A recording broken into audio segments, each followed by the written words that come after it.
Bhavnagar Ahmedabad highway પર દારૂ ભરેલ ઇનોવા કારે મારી અચાનક પલટી. ભાવનગર નજીક આવેલ સનેસ ગામ નજીક બન્યો બનાવ.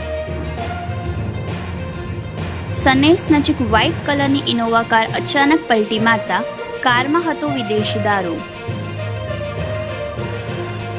અકસ્માત સર્જાતા કારમાં ભરેલ વિદેશી દારૂ તેમજ બિયરનો જથ્થો રોડ પર ઢોળાયો.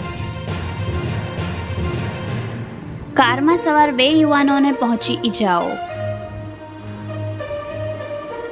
ઈજાગ્રસ્ત બંને યુવાનને સારવાર અર્થે ભાવનગર સર્ટી હોસ્પિટલ ખાતે ખસેડેલ.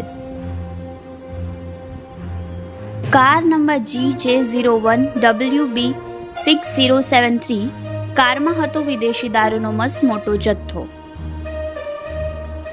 હાલ આ બનાવને લઈ પોલીસ દ્વારા તપાસ હાથ ધરવામાં આવી. પોલીસ દ્વારા ઇનોવા કાર અને દારૂના જથ્થાનો કબજો મેળવી આગળની કાર્યવાહી હાથ ધરવામાં આવી. Bureau report Yashvi Gujarat news Bhavnagar.